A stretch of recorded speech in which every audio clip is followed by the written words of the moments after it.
Mission चढ़ती कला। और मैं भारत के हर नागरिक को, उद्योगपति को, चैरिटेबल ट्रस्टों को, कलाकारों को, पूरी दुनिया में बसते पंजाबियों को, बहन भाइयों को दिल से अपील करता हूँ, आओ पंजाब को दोबारा अपने पाँव पे खड़े करने का टाइम आ गया है। पुनर्वास में और रिस्ट्रक्चर में पंजाब का साथ दीजिए। मैं वचन देता हूँ, जो भी आप मेहनत की कमाई से 1 रुपया भी अगर निकालोगे तो 1.25 रुपया बना के हम पारदर्शिता और ईमानदारी से इस्तेमाल करेंगे। और जानकारी चाहिए तो rangla.punjab.gov.in ये वेबसाइट पे जा सकते हैं, सब कुछ डिटेल मिल जाएगा। आओ मिलकर हाथ से हाथ जोड़ के एक ऐसा पुण्य उसमें योगदान डालें और बता दें दुनिया को कि पंजाब किसी भी संकट के सामने हारता नहीं है। Hey viewers, you're watching The Savera and I'm Vidhi Joshi. Thousands of Filipinos have taken to the streets of Manila in one of the nation's most significant protest movements in recent years, driven by growing outrage over massive corruption in government-funded flood control projects. The demonstrations, dubbed the Trillion Peso March, are a direct response to allegations that lawmakers, officials and business elites siphoned off billions of pesos meant to protect communities from devastating floods. In a nation regularly hit by typhoons and heavy rains, the scandal has struck a nerve. Promised infrastructure such as drainage systems, levees and flood barriers was either substandard, never completed or completely fabricated as so-called ghost projects.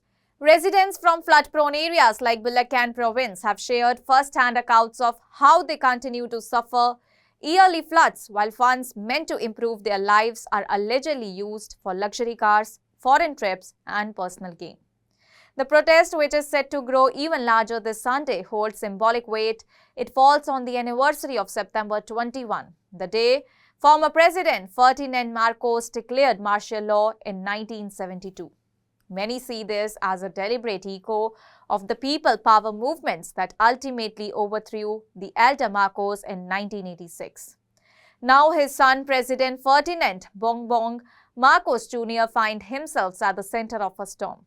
To his credit, President Marcos Jr. has publicly acknowledged the problem. In his State of the Nation address in July, he described the scale of the corruption as horrendous and revealed that nearly 9,855 flood control projects worth over 545 billion pesos or around $9.5 billion are now under investigation.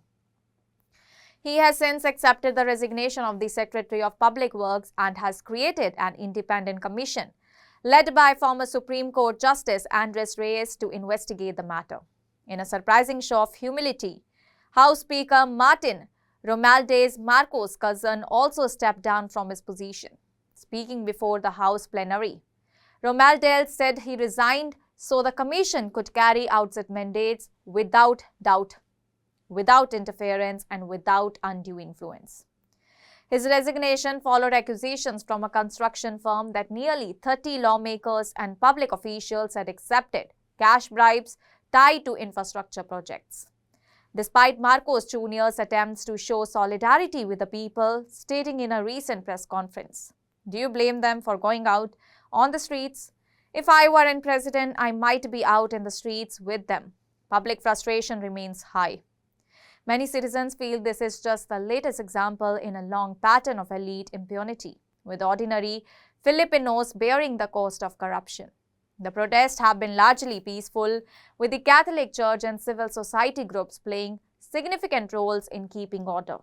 Cardinal Pablo Virgilio David, head of the Catholic Bishops' Conference, called on demonstrators to remain calm and lawful, emphasizing that the protest is not meant to destabilize the government, but to strengthen democracy through accountability. Security remains tight in Manila, with thousands of police officers deployed near key sites such as the Democracy Monument and major parks. The US and Australian embassies have issued advisories urging citizens to avoid protest areas. This movement is not happening in isolation.